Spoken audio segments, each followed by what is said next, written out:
Денес славиме нешто што сите го делиме, а тоа е нашата планета Земја.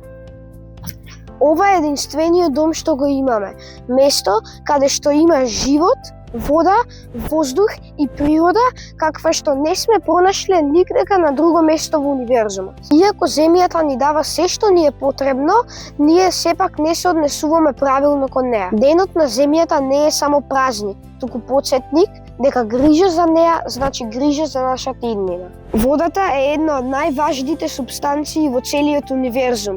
Животот без неа, како што го знаеме, не би постоел. Таа е една од ретките супстанции што природно постои во три состојби: цврста како мраз, течна како вода и гасовита како пареа. Благодарение на температурата и воздушниот притисок, водата може да постои во течна состојба. Токму оваа течна форма овозможува да се појави и развие животот на една планета. Течната вода има уникатни својства што ја прават незаменлива. Таа постојано се движи, испарува, се кондензира и паѓа како дожд. Така се создава вечниот циклус на водата. Овој природен циклус ја одржува рамнотежата на животот на Земја. Планетата Земја ја нарекуваат и сида планета,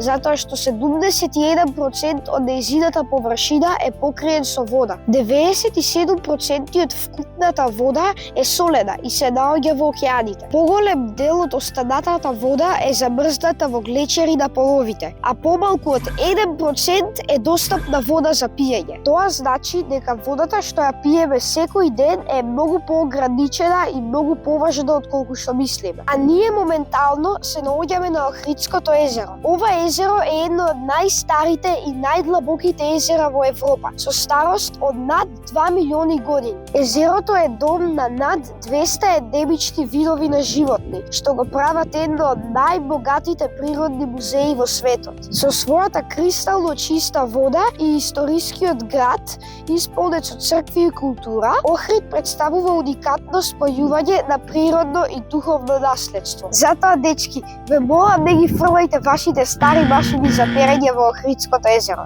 Плиз! Сега одиме на Пелистер.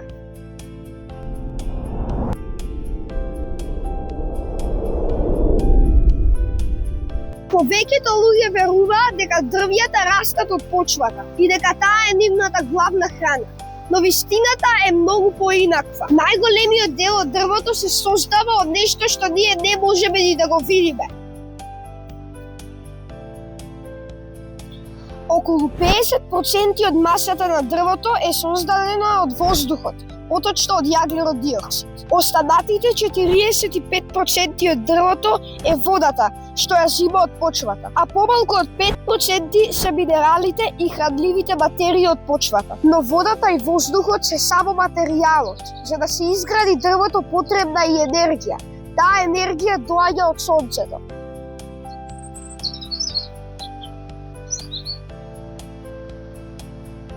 Кога сончевата светлина паѓа на листовите, дрвото ја претвара во енергија што може да ја складира. Овој процес се нарекува фотосинтеза и представува едно од најважните процеси за животот на Земјата. Зошто? Бидејќи со овој процес се ослободува кислород во воздухот, што е потребен за опстанување на животот на Земјата. Дрвата имаат уште една неверојатна улога. Тие ја движат и ја рециклираат водата на Земјата. Преку корените, дрвото впива вода од почвата. Таа вода патува низ стеблото и стигнува до листовите. И голем дел од таа вода се враќа назад во воздухот. Овој процес се нарекува транспирација. Тоа значи дека шумите не само што користат вода, туку и активно помагаат во создавање на врнежи. Покрај тоа дрвјата создаваат зон за повеќе од 80% од копнениот жив свет. Само едно единствено дрво може да биде дом на стотици видови инсекти, птици и микроорганизми. Дрвјата ги поврзуваат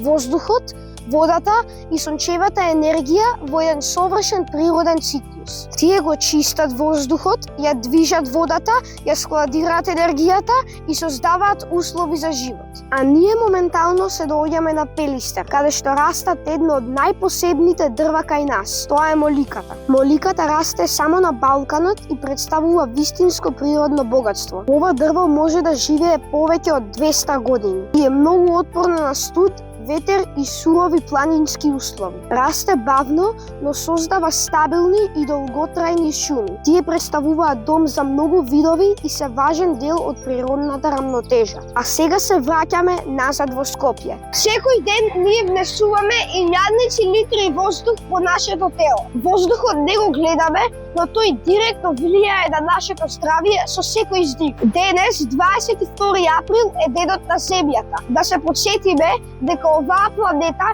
ја делиме со илјадници видови на жив свет. Јас не можам да ги решам глобалните проблеми. Потребно е секој од нас да допринесе за чување на планетата Земја. Ако се согласувате со мене, пратете го некому ова видео. Бидете сигурни дека планетата Земја ќе опстане и ќе постои уште многу долго. Но прашањето е, дали човештвото со своето себично однесување ќе биде сведок?